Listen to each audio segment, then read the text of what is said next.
Hey guys, today we begin a series of sermons on gratitude as we lead our way up to Thanksgiving. The topic of the sermon today was about the nature of ingratitude.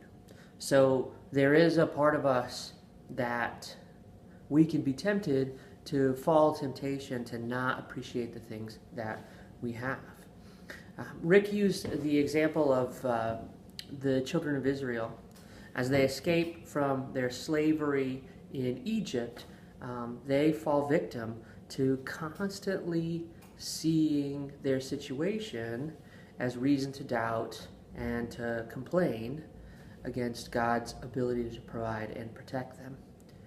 And so, time after time, when they run out of water, when they don't like the food they have to eat, when they feel endangered, when they don't see the way that they're going to move into the land that God promised them, they continually rebel and argue and show a lack of gratitude for the amazing things that God had done for them. Forgetting the plagues of Egypt, forgetting the nature of their bondage, forgetting, in fact, the way in which God had provided for them up until that point. They continue to be ungrateful for that. And really, it's not that uncommon for us, and not a story that you and I don't live out very frequently. Just having a failure to be appropriately grateful for the blessings that God has given us. So really, I thought of three things during the sermon, that ideas that when we talk about this idea of being failing to have gratitude, here are the three things that kind of sprung to mind as Rick was talking. The first thing is this idea is that we have ingratitude when we have an insufficient understanding of what we deserve.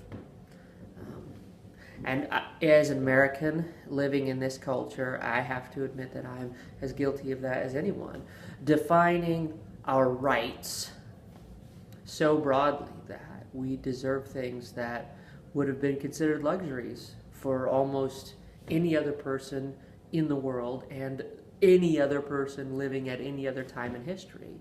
We think of these things as things that we deserve, things that are our rights. So when we don't have those things, then we become angry and we become dissatisfied and we become ungrateful.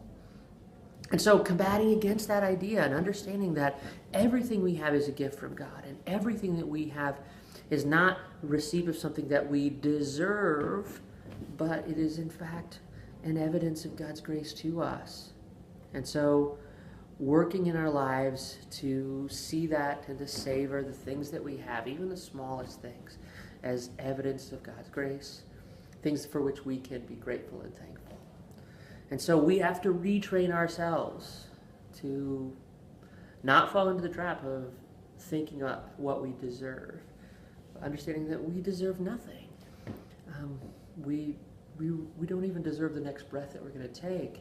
Each moment, each thing we receive is a gift from God, and it is a product of His grace. And so we should show appropriate thankfulness for that. Second idea is that we become ungrateful when we have an insufficient appreciation for the things we've already received.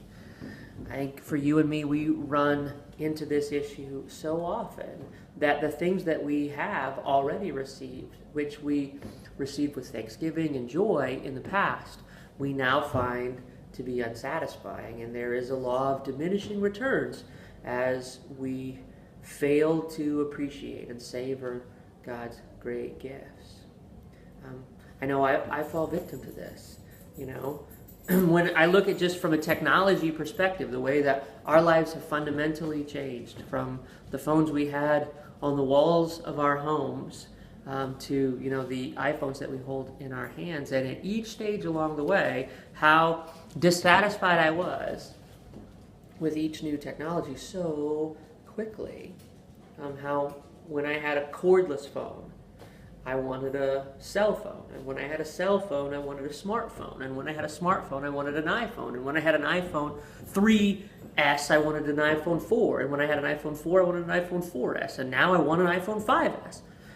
That's the trap that we fall into in all of our lives. And even the small things that we would have received with joy and had gratitude for, we so quickly see those things no longer as gifts, but as just what we deserve. And they're assumed things that we should have.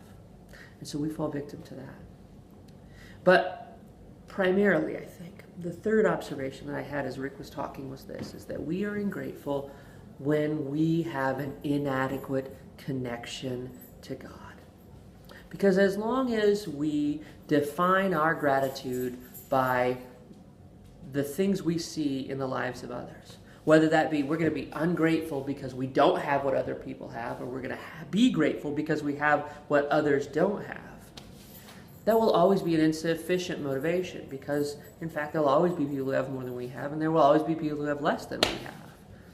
And so for us to find true gratitude, we have to find our satisfaction not in ourselves or in our circumstances or in our things, but we find our satisfaction in God Himself. That God is the reward of the gospel. That being connected to Him is the only thing that will truly satisfy the emptiness that we have inside of ourselves. Is that our brokenness cannot be cured by things or circumstances or relationships. That our brokenness, that the deep need that we have, can only be met and filled and fixed by connecting with God. And so, for us to begin this series, we must begin by challenging ourselves to seek gratitude, to overcome the temptation to think that what we have is what we deserve, to overcome the temptation to see the past gifts of God as assumed things that we no longer have appreciation for, and first and foremost, most importantly, is to seek deeper connection with God as our primary means for joy and fulfillment. So that's the challenge. Have some conversation with your group. Talk through these ideas. This is something that should be ripe for a lot of conversation, because the reality is that we all struggle with this. It's a nature of our relationships. It's the nature of our society. It's the nature of the world that we live in, is our disassociation and our disaffection with what we have. So take some time, work through it, and thanks, guys. Have a great week.